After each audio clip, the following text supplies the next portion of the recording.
Hello friends, good morning. നമ്മുടെ Kerala TV സീരിയലിലേക്ക് എല്ലാവർക്കും സ്വാഗതം. അങ്ങനെ ഞാൻ വ്രതമൊന്നും എടുക്കില്ലെന്നും പറഞ്ഞുകൊണ്ട് തുള്ളിച്ചാടി അവിടെ നിന്ന് ചന്ദ്ര അങ്ങ് പോയി. അമ്മേ, എനിക്ക് വേണ്ടി ഒരു ദിവസം ഒന്ന് വ്രതം എടുക്കണം അമ്മേ അമ്മേ എന്ന് വിളിച്ചുകൊണ്ട് ചെല്ലുവാണ് നമ്മുടെ ശ്രുതി. ഈ അമ്മയെ ഞാൻ എങ്ങനെ പറഞ്ഞ് മനസ്സിലാക്കും എന്നൊക്കെ പറഞ്ഞുകൊണ്ട് ഇങ്ങനെ നിൽക്കുന്നു. അപ്പോൾ ശ്രുതിയും തൊട്ടായിരിക്കും ശ്രുതി എന്നും പറഞ്ഞുകൊണ്ട് ഇങ്ങനെ നിൽക്കുന്നു. ആ സമയത്ത് ഇവർ രണ്ടുപേരും കൂടെ ചന്ദ്രയുടെ പിന്നാലെ ഓടി ചെല്ലുക. അമ്മ എന്നും പറഞ്ഞ് വിളിച്ചപ്പോഴത്തേക്കും സ്റ്റെപ്പ് കയറി പോയ ചന്ദ്രതയെ കിടക്കുന്നു, ഉരുണ്ട് പടച്ച് താഴേക്ക് കാലും ഇടിച്ചൊക്കെ വീണു. അയ്യോ അമ്മേ എന്നും പറഞ്ഞ് ഇങ്ങനെ വിളിക്കുന്നു. അപ്പോഴേക്കും അയ്യോ ആൻറ്റി എന്നും പറഞ്ഞുകൊണ്ട് ശ്രുതി ഇങ്ങനെ നിൽക്കുക. അയ്യോ എൻ്റെ കാലേ നോക്കി നിൽക്കാതെ ഒന്ന് പിടിക്കടാ എന്ന് പറഞ്ഞു. അമ്മ ഇതൊരു സൂചന അമ്മേ, ഭാഗ്യത്തിന് എൻ്റെ അമ്മ രക്ഷപ്പെട്ടത്, അല്ലെങ്കിൽ എൻ്റെ അമ്മ ഇവിടെ വീണ് ചിഹ്ന ഭിന്നമായി പോയനെ അമ്മേ. കാലിൻ്റെയും കൈൻ്റെയും നടുവിൻ്റെ ഒക്കെ എല്ലാം ഒടിഞ്ഞു പറഞ്ഞ് ഒന്ന് നിർത്തണമെന്ന് പറഞ്ഞുകൊണ്ട് ചന്ദ്ര അന്നേരത്തേക്കും ദേഷ്യപ്പെട്ടു. സത്യം അമ്മ ഞാൻ പറയുന്നേ, ആ ജോത്സ്യം പറഞ്ഞതുപോലെ തന്നെ ഇപ്പം സംഭവിച്ചാനെ. എൻ്റെ അമ്മ മരിച്ചു പോയില്ലേ, പോയനെ അമ്മേ എന്ന് പറഞ്ഞുകൊണ്ട് ശ്രുതി നിന്ന് കരയുമ്പോൾ ശ്രുതി ഇങ്ങനെ അന്തമിട്ട് നോക്കി നിൽക്കുക. അപ്പം അമ്മേ മുട്ടയിലെ കൂടോത്രം പണി തുടങ്ങി അമ്മേ, പണി തുടങ്ങി. അപ്പോഴത്തേക്ക് ശ്രുതി ഇങ്ങനെ നോക്കുക കേട്ടോ. അമ്മ വ്രതം എടുക്കില്ല എന്ന് പറഞ്ഞപ്പോൾ തന്നെ അതേ കണ്ടു ഇങ്ങനെ സംഭവിച്ചില്ലെന്ന് പറഞ്ഞു ശ്രുതി ചന്ദ്രയെ പറഞ്ഞ് പേടിപ്പിക്കാം. അപ്പോൾ ആൻറ്റി ഒന്ന് വ്രതം എടുക്കുക ആൻറ്റി, എനിക്കിതൊക്കെ കണ്ടിട്ട് പേടിയാവുക ആൻറ്റി എന്ന ശ്രുതിയും.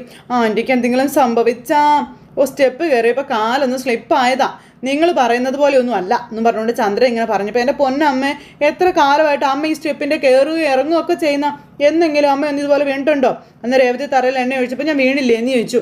അത് തറയിൽ വീണ് കിടന്ന് എണ്ണയിൽ ചവിട്ടി അമ്മ വീണതല്ലേ, ഇത് സ്റ്റെപ്പിൽ നിന്ന് വീണ കാര്യമാണ് ഞാൻ പറഞ്ഞതെന്ന് ശ്രുതി. എൻ്റെ അമ്മ സ്ലിപ്പ് ചെയ്ത് താഴെ വീണ് തല പൊട്ടി തലച്ചോറ് വെളിയിൽ വന്ന് അയ്യോ എൻ്റെ ദൈവമേ എന്നൊക്കെ പറയുമ്പോൾ ഒന്നും മിണ്ടാതിരിക്കടാന്ന് പറഞ്ഞു ചന്ദ്ര. ഓ കേട്ടിട്ട് തന്നെ എനിക്ക് പേടിയാവുന്നു. അപ്പോൾ എന്തൊക്കെ നീ പറഞ്ഞാലും ഞാൻ വ്രതം എടുക്കില്ല, എനിക്ക് പറ്റില്ല എന്ന് പറയുമ്പോൾ അങ്ങനെ പറയല്ലേ അമ്മയെന്നും പറഞ്ഞുകൊണ്ടായി പിന്നെ നമ്മുടെ ശ്രുതി. ചന്ദ്രയാണെങ്കിൽ എന്നിട്ട് ഇങ്ങനെ പതുക്കെ കയറി പോകാൻ നോക്കുക കേട്ടോ. ചന്ദ്രയ്ക്ക് ഭയങ്കര വേദനയുണ്ട്, ഒരു രീതിയിൽ എങ്ങനെയൊക്കെയോ കയറിപ്പോയി. അത് കഴിഞ്ഞപ്പോൾ ഇനിയിപ്പോൾ എന്നാ ചെയ്യുമെന്ന് ശ്രുതിയോട് ചോദിക്കുമോ. അപ്പോൾ എനിക്ക് നിന്നെ വലിയ ഇഷ്ടമാണല്ലോ എന്ന് പറഞ്ഞുകൊണ്ട് ശ്രുതിയുടെ അടുത്തേക്ക് വന്നു ശ്രുതി. അപ്പോൾ ശ്രുതി എന്ന് പറഞ്ഞുകൊണ്ട് അങ്ങോട്ട് നിൽക്കുക. അപ്പോൾ ഇവളെടുത്താലും മതിയായിരിക്കുമോ എന്നൊക്കെ ശ്രുതി ഇങ്ങനെ ചിന്തിക്കുമ്പോഴേക്കും വേണ്ട, ഇവളെടുത്താൽ അമ്മ എടുക്കുന്ന അത്ര ഉത്തരവാദിത്വം ഒന്നും ഒക്കെ ഉണ്ടാവത്തില്ല എന്ന് പറഞ്ഞാൽ ശ്രുതി ഇങ്ങനെ നിൽക്കുക. അത് കഴിഞ്ഞപ്പോഴത്തേക്കും നമ്മുടെ സച്ചി കുളി കഴിഞ്ഞിട്ട് വന്നു, രേവതിയെ വിളിച്ചു രാസ്നാഥി ഇടാൻ പറഞ്ഞു. അത് സച്ചേണ്ണ എന്നെ ഇട്ടുവിടാൻ, ഞാൻ ഇട്ട് തരണമെന്ന് നിർബന്ധമാണോ എന്ന് ചോദിച്ചു. ഞാനല്ല നീ തന്നെ ഇട്ട് തരാൻ പറഞ്ഞു. അങ്ങനെ ഇവർ രണ്ടുപേരും കൂടെ അങ്ങോട്ടും ഇങ്ങോട്ടും ഓരോന്നും പറഞ്ഞുകൊണ്ട് നിൽക്കും. അപ്പോൾ കുളിക്കാൻ കയറി ഇങ്ങോട്ട് ഇറങ്ങി കഴിഞ്ഞപ്പോഴത്തേക്കും ചന്ദ്ര അങ്ങോട്ടേക്ക് വന്നു. എന്താ രണ്ടെണ്ണങ്ങളും കൂടി ഇവിടെ നിൽക്കുന്നതെന്ന് ചോദിച്ചു. അപ്പോൾ അത് വെള്ളമില്ലമ്മയെന്ന് പറഞ്ഞു. വെള്ളമില്ലെന്നോ? അതെന്താ? എന്താണെന്ന് അറിയത്തില്ല. അതിന് മോട്ടർ അടിച്ചില്ലേ? മോട്ടർ അടിച്ചില്ല. മോട്ടറിന് കുഴപ്പമൊന്നും ഇല്ലായിരുന്നല്ലോ. എടി നീ വല്ല പണി ഒപ്പിച്ചോ എന്ന് രേവതിയുടെ തലയിൽ വെച്ച് കൊടുക്കുക ചന്ദ്ര.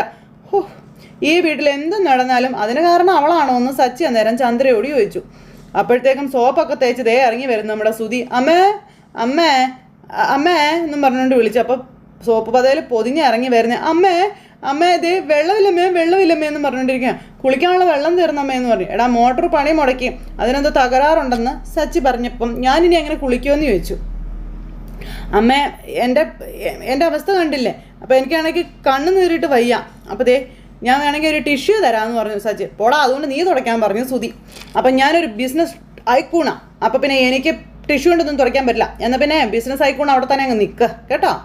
അമ്മേ അതെ ഞാനങ്ങനെ കുളിച്ച് കയറും അമ്മ എന്ന് പറഞ്ഞ് ശ്രുതി വിളിക്കും. എടാ കുറച്ച് വെള്ളം എവിടെ നിങ്ങളും കൊണ്ട് കൊടുക്കാൻ, അവന് ബിസിനസ് മീറ്റിംഗ് ഉള്ളതാണെന്ന് ചന്ദ്ര. ഞാനും കുളിച്ചൊന്നുമില്ല എന്ന് പറഞ്ഞു സച്ചി. എടുത്ത് ഈ ടാങ്കിൽ വെള്ളമില്ല, മോട്ടർ ഒന്ന് ഇട്ടേക്കാൻ പറഞ്ഞു ശ്രീകാന്ത്. എടാ മോട്ടർ തകരാറാ. അപ്പോഴേക്കും അയ്യോ അപ്പോൾ ഇനി എന്ത് ചെയ്യും, ഞാൻ കുളിച്ചിട്ടില്ല എന്ന് വർഷ. എനിക്ക് സ്റ്റുഡിയോയിൽ പോകാൻ സമയമായെന്ന് പറയുമ്പോൾ എനിക്കും പോകണമെന്ന് പറഞ്ഞു. പിന്നെ അത് അവിടെ ഒരു വലിയൊരു പ്രശ്നമായി. അപ്പോൾ ഞാൻ ഇച്ചിരി വെള്ളം എടുത്തുകൊണ്ട് വരാമെന്ന് പറഞ്ഞുകൊണ്ട് ഇങ്ങനെ ശ്രീകാന്ത് അവിടെ നിന്ന് പോയി. അപ്പോൾ വേഗം എടുത്തോട്ട് കൊടുക്കുക എന്ന് പറഞ്ഞുകൊണ്ട് ചന്ദ്ര ശ്രീകാന്തിനെ പറഞ്ഞു വിടുക. ആ സമയത്ത് സച്ചി ആരെയോ വിളിച്ചു. എടാ വേഗം ഒന്ന് വാടാ, ടാങ്കിൽ വെള്ളമില്ല, എല്ലാവർക്കും ജോലിക്ക് പോകേണ്ടതാടാന്നൊക്കെ പറഞ്ഞു. വേഗം തീർത്തിട്ട് വരാൻ നോക്കാൻ പറഞ്ഞു. ശരിയെന്ന് പറഞ്ഞു. ഫോണും അങ്ങ് കട്ട് ചെയ്തു. അപ്പോൾ ഇത് വെള്ളമില്ലാത്ത എനിക്ക് കുളിക്കണമെന്ന് ശ്രുതി വന്ന് പറയുമ്പോൾ പാർലറടുത്ത് ഇന്ന് കുളിക്കാതെ പോയാൽ മതി എന്ന് സച്ചി പറഞ്ഞു. എന്ന് പറഞ്ഞുകൊണ്ട് ശ്രുതി ഇങ്ങനെ നിൽക്കുക. എടി മോട്ടർ തകരാറാണെങ്കിൽ നേരത്തെ പറയണ്ടേ എന്ന് രേവതിയോട് ചന്ദ്രമതി പറയുമ്പോൾ അതിന് മോട്ടർ തനിയെ കേടായതല്ലേ, ഞാനതങ്ങനെ നേരത്തെ പറയുന്നേ എന്ന് രേവതി അന്നേരം ചോദിച്ചു. ശ്രുതിക്ക് പോകണം, വർഷയ്ക്ക് പോകണം, പിന്നെ ശ്രുതിമോനും പോകണം. പിള്ളേരെ പോലെ ഇങ്ങനെ കിടന്ന കാറല്ലേ അമ്മേ, ഇവിടെ കിണറുണ്ടല്ലോ, ആ കപ്പിയും കയറും ഉണ്ട്, കുളിക്കേണ്ടവരെ വെള്ളം കോരി അങ്ങ് കുളിച്ചോളൂ എന്ന് പറഞ്ഞു സച്ചി. രേവതി എല്ലാവർക്കും കുളിക്കാനുള്ള വെള്ളം കോരിക്കൊണ്ട് കൊടുക്കാൻ പറഞ്ഞു. അങ്ങനെ അവള് കോരിയിട്ട് ഇന്നിവിടെ ആരും കുളിക്കണ്ടെന്ന് പറഞ്ഞു സച്ചി. അതെ മെക്കാനിക്ക് വരുന്നവരെ വെയിറ്റ് ചെയ്യാൻ പറ്റാത്തവരെ വെള്ളം കോരി അങ്ങ് കുളിച്ചോളാൻ പറഞ്ഞു. ഒരു തുള്ളി വെള്ളം അവൾ എടുത്തു തരില്ല. ഇവിടുത്തെ അച്ഛൻ്റെ പുന്നാര മോള, വേലക്കാരി അല്ല എന്ന് പറഞ്ഞു സച്ചി. നീ വന്ന രേവതി എന്ന് പറഞ്ഞുകൊണ്ട് സച്ചി രേവതിയും കൂട്ടിക്കൊണ്ട് അവിടെ നിന്ന് അങ്ങ് പോയി. അപ്പോൾ ഇനിയിപ്പോൾ എന്ത് ചെയ്യും ശ്രീകാന്ത് എന്ന് വർഷ ചോദിച്ചപ്പോൾ സച്ചിട്ടും പറഞ്ഞത് കേട്ടില്ലേ, മെക്കാനിക്ക് പോരെ, നമുക്ക് വെയിറ്റ് ചെയ്യാമെന്ന് പറഞ്ഞു. ഷോ എന്ന് പറഞ്ഞു ഇവരിങ്ങനെ വെയിറ്റ് ചെയ്ത് നിൽക്കുക. സച്ചിക്ക് രേവതിയും അപ്പുറം പോയി ഇങ്ങനെ നിൽക്കുന്നു.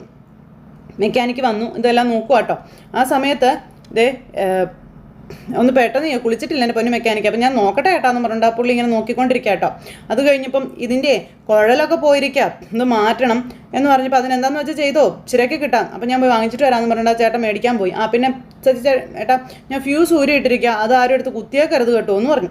അതെ, കുത്തിക്കഴിഞ്ഞാൽ സ്വിച്ചിലേക്ക് കറണ്ട് പാസ്സാകും, സ്വിച്ചിട്ട് ഷോക്ക് അടിക്കും, ശ്രദ്ധിക്കണം കേട്ടോ എന്ന് പറഞ്ഞു. ആ ശരി, അതൊക്കെ ഞാൻ നോക്കിക്കോളാം എന്ന് പറഞ്ഞു.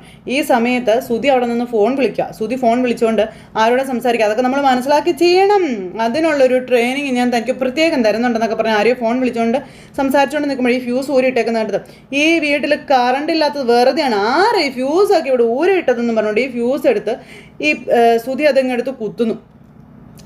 സുധി എടുത്ത് കുത്തിയിട്ട് ഞാൻ വേണം എല്ലാത്തിനും എന്നും പറഞ്ഞുകൊണ്ട് ഇങ്ങനെ അകത്തേക്ക് പോയി കഴിഞ്ഞപ്പോഴത്തേക്കും യോ എന്തൊരു ചൂട്, കറണ്ട് വന്നു എന്ന് പറഞ്ഞുകൊണ്ട് ചന്ദ്ര ഓടി ചെന്ന് ഫാൻ ഇടാൻ നോക്കുക. അപ്പോഴത്തേക്കും ഭാമ അങ്ങോട്ടേക്ക് കയറി വന്നു. ഭാമ കയറി വന്നപ്പോൾ ചന്ദ്ര അവിടെ നിന്ന് ഇങ്ങനെ വിളിച്ചുകൊണ്ടിരിക്കുക, വാ എന്ന് പറഞ്ഞു. ചന്ദ്രയെ ഷോക്ക് അടിച്ചതാ, വാ എന്ന് പറഞ്ഞ് വിളിക്കുന്നു. സ്വിച്ചേലും കൈ പിടിച്ച് ഇങ്ങനെ വിളിച്ചുകൊണ്ടിരിക്കുക. അപ്പോൾ നീ എന്നോട് പോകാൻ പറയുമല്ലേ, ഞാൻ പോകില്ല എന്നും പറഞ്ഞുകൊണ്ട് ഇങ്ങനെ നമ്മുടെ ഭാമ, എത്ര നാളത്തെ ബന്ധമാടി നമ്മൾ തമ്മിലുള്ളതെന്നൊക്കെ പറഞ്ഞുകൊണ്ട് ഭാമ വന്ന് വിളിക്കുകയാണ്. എടി ചന്ദ്ര എന്നും പറഞ്ഞുകൊണ്ട് ചന്ദ്രയെ കയറി ഭാമ പിടിച്ചു. ഭാമ അവിടെ നിന്ന് ഗിലിന്നും പറഞ്ഞുകൊണ്ട് ഇങ്ങനെ ഇന്ന് വിളിക്കാൻ തുടങ്ങി. രണ്ടുപേരും തലയും കൈയിട്ട് ആട്ടിക്കൊണ്ടിരിക്കുക. അപ്പോഴാണ് ശ്രുതിമോൾ അങ്ങോട്ടേക്ക് വരുന്നത്. ശ്രുതിമോൾ വന്നപ്പോൾ ഈ കാഴ്ച കാണുന്നു. ഇവർ രണ്ടുപേരും കൂടെ നിന്ന് കാണിക്കുന്നുണ്ടപ്പം ആൻറ്റി എന്ന് പറഞ്ഞു വന്ന് ആൻറ്റിയെ കയറി പിടിച്ചു. ശ്രുതിയും കിടന്ന് ഇങ്ങനെ ഇളകിക്കൊണ്ടിരിക്കുക. അപ്പോഴത്തേക്കും ശ്രുതി ഫോൺ വിളിച്ച് അങ്ങോട്ടേക്ക് വരുന്നപ്പം ശ്രുതി നിന്ന് വിളിക്കുന്നതായിട്ട് ശ്രുതി കാണുവാണ്. ഇങ്ങോട്ട് വാ എന്ന് പറഞ്ഞ് വിളിച്ചു. ഞാൻ വരണോ? ഞാൻ അപ്പോൾ അവിടെ കറണ്ട് അടിച്ചിട്ട് ഇന്ന് കൈയിട്ടേക്ക് ആട്ടിക്കൊണ്ടിരിക്കുന്ന ഞാനോ രാവിലെ തന്നെ നല്ല റൊമാൻറ്റിക് മൂഡിലാണല്ലോ എൻ്റെ ശ്രുതി എന്ന് പറഞ്ഞു. അപ്പോൾ ചിരിച്ചുകൊണ്ട് ഇങ്ങനെ വിളിച്ചുകൊണ്ടിരിക്കുക. എന്താ ഞാനങ്ങോട്ട് വരണം എന്നാണോ? ഞാൻ വരാം, അപ്പോൾ ഞാനൊരു ബിസിനസ് മീറ്റിംഗ് സെറ്റ് ആയിട്ടുണ്ട്, പിന്നെ വരാം എന്ന് പറഞ്ഞു. ഇപ്പോൾ വിളിക്കാമെന്ന് പറഞ്ഞാൽ ഫോണും കട്ട് ചെയ്തിട്ട് വന്ന് ശ്രുതിയെ കയറി പിടിച്ചു. കിടക്കുന്നു. അപ്പോഴേക്കും ഇവരിങ്ങനെ ലൈനായിട്ട് അങ്ങ് പോയി. ഇവർ 4 പേരും കൂടി ഇങ്ങനെ നിൽക്കും. അപ്പോഴത്തേക്കും ശ്രീകാന്തും വർഷയും കൂടെ ഇറങ്ങി വന്നു. അയ്യോ ഷോക്ക് അടിച്ചതാ, അപ്പോൾ എടുത്ത് ഷോക്ക് അടിച്ചതാ എന്നും പറഞ്ഞുകൊണ്ട് അപ്പോൾ രേവതി അങ്ങോട്ടേക്ക് വന്നപ്പോഴേ വേഗം ഒരു വടി എടുക്കാൻ പറഞ്ഞു. അങ്ങനെ വടി എടുത്തോണ്ട് ചന്ദ്രക്കിട്ടൊരു ഒറ്റ അടിയായിരുന്നു. കിടക്കുന്ന എല്ലാം കൂടെ മലർന്നടിച്ച് നിലത്ത് ഒയ്യോ എന്നും പറഞ്ഞിട്ട് രേവതിയൊക്കെ തലയൊക്കെ പൊത്തിപ്പിടിച്ച് ഇങ്ങനെ നിൽക്കുക. അപ്പോൾ എന്ത് പറ്റിയെന്ന് ചോദിച്ചു സച്ചി. എന്താ എല്ലാവരും നിലത്ത് കിടക്കുന്നത്? അപ്പോൾ ഇവർക്ക് ഷോക്ക് അടിച്ചതാണെന്ന് പറഞ്ഞു രേവതി. ഷോക്ക് അടിച്ചെന്നോ? അതെങ്ങനെയാണെന്ന് സച്ചി ചോദിക്കുമ്പോൾ ഷോക്ക് അടിച്ചതാണെന്ന് ശ്രീകാന്ത് പറയണോ. അയ്യോ എന്നും പറഞ്ഞുകൊണ്ട് ഇങ്ങനെ കൈയൊക്കെ കുടഞ്ഞിങ്ങനെ ഇരിക്കും കേട്ടോ. അപ്പോഴത്തേക്കും നമ്മുടെ സച്ചി ഒരൊറ്റ ചിരി അവിടെ നിന്ന് എന്തിനാണ് ഇങ്ങനെ ചിരിക്കുന്നതെന്ന് ചോദിച്ചു. ഞാൻ ചൂല് കൊണ്ട് അടിച്ചില്ലായിരുന്നെങ്കിലേ 4 പേര് ഇപ്പം നരകത്തിലെത്തിയാനേന്ന് വർഷ പറഞ്ഞു ചന്ദ്രയോട്. നരകത്തിലോ? അല്ലാണ്ട് പിന്നെ നിങ്ങൾ സ്വർഗത്തിലെത്തുമെന്ന് ചോദിച്ചു. എന്നും പറഞ്ഞുകൊണ്ട് ചന്ദ്ര അന്നേരം വർഷയോട് ദേഷ്യപ്പെട്ട് ഇങ്ങനെ നിൽക്കുക കേട്ടോ. അല്ല അതെ, അതെങ്ങനെയാണ് ഷോക്ക് അടിച്ചത്? ഞാൻ ഫാൻ ഇടാൻ വേണ്ടി സ്വിച്ച് ഇട്ടപ്പോൾ അടിച്ചതാണെന്ന് ചന്ദ്ര സച്ചിയോട് പറഞ്ഞു. നിനക്ക് ഷോക്ക് അടിച്ചതാണെന്ന് അറിയാതെ ഞാൻ നിന്നെ വന്ന് തൊട്ടെന്ന് ഭാമ, അങ്ങനെ എനിക്ക് ഷോക്ക് അടിച്ചതെന്ന് ഭാമ പറയുവാണ്. അപ്പോഴേക്കും നമ്മുടെ ശ്രുതി ഞാൻ ആൻറ്റിയെ തൊട്ടപ്പോൾ എനിക്കും ഷോക്ക് അടിച്ചെന്ന് ശ്രുതി പറഞ്ഞു. അപ്പോഴത്തേക്കും ശ്രുതിയും പറഞ്ഞു ഞാൻ ശ്രുതിയെ തൊട്ടപ്പോൾ എനിക്കും ഷോക്ക് അടിച്ചെന്ന് പറഞ്ഞു. അപ്പോൾ അങ്ങനെ നിൽക്കുമ്പോഴത്തേക്കും ശ്രുതി അപ്പോൾ ഷോക്ക് അടിച്ചത് കൊണ്ടാണോ നീ വാന്നും പറഞ്ഞ് എന്നെ തലയാട്ടി വിളിച്ചതാ? അതെ. എൻ്റെ പൊന്നടാ എന്ന് പറഞ്ഞിട്ട് ചന്ദ്ര എങ്ങനെ നിൽക്കട്ടോ. അപ്പോഴത്തേക്ക് രേവതിക്കും ശ്രീകാന്തിനും വർഷയ്ക്കൊക്കെ ചിരി വന്നു. പൊട്ടത്തര ഓർത്തിട്ടേ ഞാൻ കരുതി നീ നല്ല റൊമാൻസ് മൂഡിലാണെന്ന്. അതാ ഞാൻ നിൻ്റെ അടുത്തേക്ക് കൂടുതൽ അടുത്ത് വന്നത്. ഒരു റൊമാൻസ്. പ്രായം ഇത്ര ആയില്ലേ, അവൻ്റെ ഒരു റൊമാൻസ് എന്ന് പറഞ്ഞുകൊണ്ട് സച്ചി അന്നേരം ഒരു അടിയും വെച്ച് കൊടുത്തു. അല്ല ഞാൻ ഫ്യൂസ് ഊരി വെച്ചിരുന്നു, അതാരായിട്ട് കുത്തിയതെന്ന് ചോദിക്കുമ്പോൾ ഞാനാ തിരിച്ച് കുത്തിയതെന്ന് പറഞ്ഞു ശ്രുതി. നിന്നെ എന്താ ചെയ്യേണ്ടതെന്ന് ചോദിച്ചു. അപ്പോഴത്തേക്കും ചന്ദ്രയ്ക്ക് ഭയങ്കര ദേഷ്യം. മെക്കാനിക്കാണ് പറഞ്ഞത് ഊരി വെക്കാൻ, കറണ്ട് അടിക്കുമെന്നും പറഞ്ഞായിരുന്നു. എൻ്റെ പൊന്നടോ നിന്നെ ഉണ്ടല്ലോ എന്നെ ചെയ്യേണ്ടതെന്ന് പറഞ്ഞുകൊണ്ട് ഇങ്ങനെ സച്ചിയുള്ള കാര്യമെല്ലാം പറഞ്ഞിട്ട് അവിടെ നിന്ന് അങ്ങ് പോയി. അപ്പോഴത്തേക്കും ഭാമയും ചന്ദ്രയൊക്കെ കൈയും തിരുമ്പി ഇങ്ങനെ നിൽക്കുക. നീ എന്തിനാണോ പോയത് ഓൺ ചെയ്തതെന്ന് ചോദിച്ചു സുധിയെ.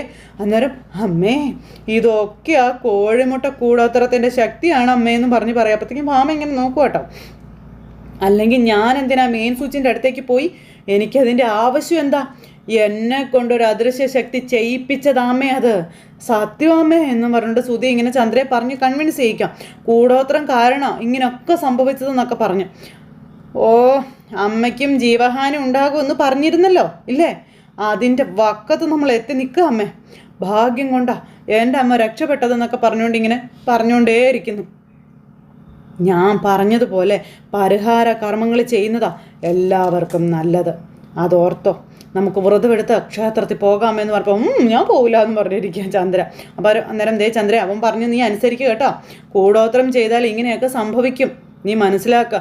ഇന്ന് എന്നെ വ്രതം എടുത്ത് പരിഹാരം ചെയ്യാൻ പറഞ്ഞപ്പം നീ എന്നോട് മിണ്ടണ്ട. എനിക്ക് നിന്നോടുള്ള ദേഷ്യം മാറിയിട്ടില്ല. നിന്നെ എനിക്ക് കാണുകയും വേണ്ട. അപ്പോൾ അവിടുന്ന് പറഞ്ഞുകൊണ്ട് ഭാമയോട് ദേഷ്യപ്പെടുക. ഭാമ നീ എന്നോട് ക്ഷമിക്കാൻ പറഞ്ഞു, നീ എന്നോട് മിണ്ടാതിരിക്കരുത്. നീ അവളെ കൊണ്ട് എങ്ങനെയെങ്കിലും പരിഹാരം ചെയ്യിപ്പിക്കാൻ പറഞ്ഞു. അപ്പം കേൾക്കണ്ടേ, നീ ഒന്നും ചെയ്യണ്ട, നീ ശ്രുതിയെ കൊണ്ട് പരിഹാരം ചെയ്യിപ്പിക്കാനാണ് ഭാമയും പറഞ്ഞത്. ഞാൻ വരാമെന്ന് പറഞ്ഞുകൊണ്ട് ഭാമ അവിടെ നിന്ന് അങ്ങോട്ടേക്ക് പോയി. ഈ സമയത്ത് ചന്ദ്രയാണെന്നുണ്ടെങ്കിൽ അവിടെ ഇരിക്കണു. ചന്ദ്രയെ സോപ്പിട്ട് ശ്രുതി അടുത്തിരിക്കുക. അപ്പോൾ അത് കഴിഞ്ഞതിന് ശേഷം പിന്നെ രേവതിക്ക് ഒരു കോള് വരിക. അപ്പോൾ ഇത് രേവതി അല്ലേന്ന് ചോദിച്ചു. അപ്പോൾ ആരാന്ന് ചോദിക്കുമ്പോൾ ഞാൻ ഏതോ ഒരു മണ്ഡപത്തിൻ്റെ മാനേജറാണെന്ന് പറഞ്ഞോളൂ സാറെന്ന് പറഞ്ഞു. അപ്പോൾ ഓഡിറ്റോറിയം ബുക്ക് ചെയ്യുന്ന കാര്യങ്ങളെ പറ്റിയൊക്കെ ഇങ്ങനെയുള്ള കാര്യങ്ങളൊക്കെ രേവതിയോട് പറഞ്ഞു. രേവതി എന്നിട്ട് സാറിനെ കാണാൻ വേണ്ടി അങ്ങോട്ട് പോകുക കേട്ടോ. അങ്ങനെ രേവതി സാറിനെ ചെന്ന് കണ്ടു. ആ സാറുമായിട്ട് സംസാരിക്കുകയാണ്. അതിനുശേഷം രേവതിക്ക് അദ്ദേഹം അഡ്വാൻസ് വരെ കൊടുത്തു. അങ്ങനെ രേവതി ഒരു പുതിയ തുടക്കത്തിലേക്ക് എത്തുക. അപ്പോൾ എൻ്റെ ഹസ്ബൻഡ് എൻ്റെ കൂടെ തന്നെ നിൽക്കും, എല്ലാത്തിനും സപ്പോർട്ട് ചെയ്യുമെന്നൊക്കെ പറഞ്ഞുകൊണ്ട് ഇങ്ങനെ ഇതറിഞ്ഞ അദ്ദേഹത്തിന് വലിയ സന്തോഷമാകുന്നു. അപ്പോൾ പാർട്ടി അവർക്ക് എങ്ങനെയാണ് വേണ്ടത് എന്നുള്ളത് പറയുമെന്നും അവരുടെ കൂടെയും കൂടി അഭിപ്രായം കേട്ട് വേണം കേട്ടോ ചെയ്യാനെന്നൊക്കെ ചേട്ടൻ രേവതിക്ക് പറഞ്ഞു കൊടുത്തു. അപ്പോൾ ശരി സാർ എല്ലാം ഓക്കെ ആക്കാമെന്ന് പറഞ്ഞ് രേവതി അവിടുന്ന് പോയി. ഈ പൈസയായിട്ട് രേവതി പുറത്തേക്ക് വരുന്നു. അപ്പോൾ ഈ സമയത്ത് വീട്ടിൽ അച്ഛൻ കഥ അറിഞ്ഞിട്ട് ഇന്ന് പൊട്ടിച്ചിരിക്കുക. കറണ്ട് അടിച്ച കഥയെ അച്ഛൻ തലയും കുത്തി കിടന്ന് ചിരിക്കുന്നു. എന്നാലും എൻ്റെ പൊന്നെ, നീ പറഞ്ഞതുപോലത്തെ ഒരു രംഗം പണ്ട് സിനിമയെ കണ്ടതായിട്ട് ഞാൻ ഓർക്കുന്നുണ്ടെന്ന് രവിയേട്ടൻ പറഞ്ഞു. എന്തായാലും നീ പേടിക്കണ്ട, നീ അങ്ങനെ ഇങ്ങനെയൊന്നും പോകാൻ പോകുന്നില്ല. ഇനി എത്ര ദുഷ്ടത്രങ്ങൾ ചെയ്യാൻ കിടക്കുന്നെന്ന് പറഞ്ഞു രവിയേട്ടൻ ഇങ്ങനെ പറയട്ടോ. അല്ല നിങ്ങളാരും ഇതിനെ ജോലിക്ക് പോകത്തേന്ന് ചോദിച്ചു. എനിക്ക് പിന്നെ ജോലിക്ക് പോകേണ്ട കാര്യമില്ലല്ലോ, ഒത്തിരി സ്റ്റാഫുകളെ വെച്ചിട്ടുണ്ടല്ലോ, അവരൊക്കെ എല്ലാം അങ്ങ് മാനേജ് ചെയ്തോളൂ എന്ന് സുധി. ആ സമയത്ത് എല്ലാ സ്റ്റാഫുകളും നോക്കിക്കോളും. അപ്പോൾ ഇങ്ങനെ ഇവിടെ കയറി അങ്ങോട്ട് ഇരുന്നാലേ ലാസ്റ്റ് സ്റ്റാഫുകൾ തന്നെ മൊത്തം എല്ലാം പിന്നെ നോക്കിക്കോളൂ എന്ന് പറഞ്ഞു. എന്ന് പറഞ്ഞുകൊണ്ട് ചന്ദ്ര എന്തേരം പറയുക. ശ്രുതിക്കും ചമ്മലായിപ്പോയി. അപ്പോൾ വർഷ അങ്കിൾ ഞങ്ങളുടെ വർക്കിന് നേരത്തെ കഴിഞ്ഞു എന്ന് പറഞ്ഞു. അപ്പോഴത്തേക്കും നമ്മുടെ രേവതി അങ്ങോട്ടേക്ക് വരിക. അപ്പോൾ രേവതി അങ്ങോട്ടേക്ക് വന്നപ്പോൾ അതെ ചായയുടെ നാൾ വന്നല്ലോ എന്ന് പറഞ്ഞു ചന്ദ്ര. മോളിപ്പോൾ ജോലി കഴിഞ്ഞ് വന്നല്ലോ എന്ന് രവിയേട്ടൻ പറഞ്ഞു.